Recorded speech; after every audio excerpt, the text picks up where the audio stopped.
ನಮಸ್ಕಾರ ವೀಕ್ಷಕರೇ, welcome to my channel Sridevi Jalihal. ನಾನಿವತ್ತು ಟೊಮೆಟೊ ಚಟ್ನಿಯನ್ನು ಮಾಡ್ತಾಯಿದ್ದೀನಿ. ಈ ಸೀಸನ್ನಲ್ಲಿ ಟೊಮೆಟೊ ತುಂಬ ಚೆನ್ನಾಗಿ ಬರುತ್ತೆ. ಆದ್ದರಿಂದ ನಾನಿಲ್ಲಿ 1 kg ಟೊಮೆಟೊವನ್ನು ತೊಗೊಂಡಿದ್ದೀನಿ. ದೊಡ್ಡದಾಗಿ ಕಟ್ ಮಾಡ್ತಾಯಿದ್ದೀನಿ. 4 ಪೀಸ್ ಆಗೋಂಗೆ ಮಾಡಿಕೊಂಡು ಇಟ್ಕೊಳ್ಬೇಕು.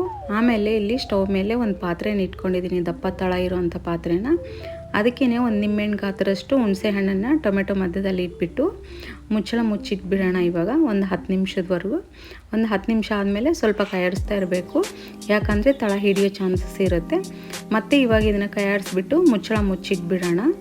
ಮತ್ತೆ ಒಂದು 10 ನಿಮಿಷ ಆದಮೇಲೆ ನೋಡಿ, ಈ ರೀತಿ ನೀರು ಬಿಟ್ಕೊಂಡಿರುತ್ತೆ ಅದು ಫುಲ್ಲು. ಹೀಗೆ ಕೈ ಆಡಿಸ್ತಾ ಇಟ್ಕೊಂಡಿರ್ಬೇಕು. ಇನ್ಮೇಲೆ ಮುಚ್ಚಳ ಮುಚ್ಚದೇನೆ ಹಾಗೆ ಕೈ ಆಡಿಸ್ತಾ ಇರಬೇಕು. ನೋಡಿದೆ ನೀರೆಲ್ಲ ಹೋಗಿ ಡ್ರೈ ಆಗಿದೆ.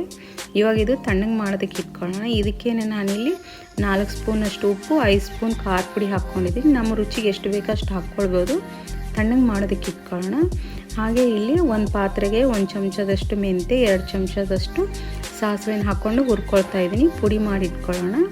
ಹಾಗೆ ಇಲ್ಲಿ ಒಗ್ಗರಣೆ ಮಾಡೋದಕ್ಕೆ ಕಡಲೆಬೇಳೆ, ಉದ್ದಿನಬೇಳೆ ಹಾಕ್ಕೊಂಡಿದ್ದೀನಿ. ಹಾಗೆ ಬೆಳ್ಳುಳ್ಳಿ ಹಾಕ್ಕೊಂಡಿದ್ದೀನಿ, ಸಾಸಿವೆ, ಜೀರಿಗೆ. ಇದು ಬೆಳ್ಳುಳ್ಳಿ ಬ್ರೌನ್ ಆಗೋವರೆಗೂ ಚೆನ್ನಾಗಿ ಫ್ರೈ ಮಾಡ್ಕೊಳ್ಬೇಕು. ಚೆನ್ನಾಗಿ ಬ್ರೌನ್ ಆಗೋದ್ರಿಂದ ಅದರ ಪರಿಮಳ ತುಂಬ ಚೆನ್ನಾಗಿರುತ್ತೆ ಬೆಳ್ಳುಳ್ಳಿದು. ಹಾಗೆ ಒಣಮೆಣಸು ಒಂದು 4, ಹಾಗೆ ಎರಡು ಕಡ್ಡಿಯಷ್ಟು ಕರಿಬೇವನ್ನು ಹಾಕಿದ್ದೀನಿ. ಇದು ಚೆನ್ನಾಗಿ ಫ್ರೈ ಆಗಬೇಕು. ಫ್ರೈ ಆದಮೇಲೆ 2 ಚಿಟಿಕೆಯಷ್ಟು ಹಿಂಗನ್ನು ಹಾಕ್ತಾಯಿದ್ದೀನಿ. ಇವಾಗ ಇದು ಸ್ಟವ್ ಆಫ್ ಮಾಡ್ಕೊಂಡು ಬಿಡೋಣ. ಒಗ್ಗರಣೆ ತಣ್ಣಗಾಗಬೇಕು.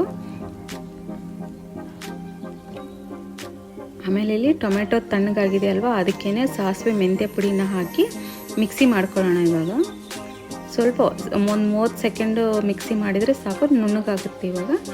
ಇವಾಗ ಇದನ್ನು ನಾವು ಒಗ್ಗರಣೆಗೆ ಮಿಕ್ಸ್ ಮಾಡ್ಕೊಳ್ಳೋಣ. ಚೆನ್ನಾಗಿ ಒಗ್ಗರಣೆ ಜೊತೆ ಮಿಕ್ಸ್ ಮಾಡ್ಕೋಬೇಕು. ಮಿಕ್ಸ್ ಮಾಡ್ಕೊಂಡ್ಮೇಲೆ ಅದು ಎಣ್ಣೆ ಅಂಶ ಬಿಡುತ್ತೆ, ಅದು ತುಂಬ ಚೆನ್ನಾಗಿರುತ್ತೆ.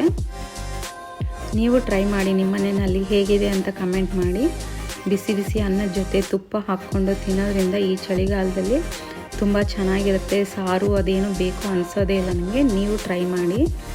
ಯಾರೆಲ್ಲ ನನ್ನ ಚಾನಲ್ನ ಸಬ್ಸ್ಕ್ರೈಬ್ ಮಾಡದೆ ನೋಡ್ತಾ ಇದ್ದೀರೋ ದಯವಿಟ್ಟು ಸಬ್ಸ್ಕ್ರೈಬ್ ಮಾಡಿ, ಲೈಕ್ ಮಾಡಿ, ಶೇರ್ ಮಾಡಿ, ಕಮೆಂಟ್ ಮಾಡಿ.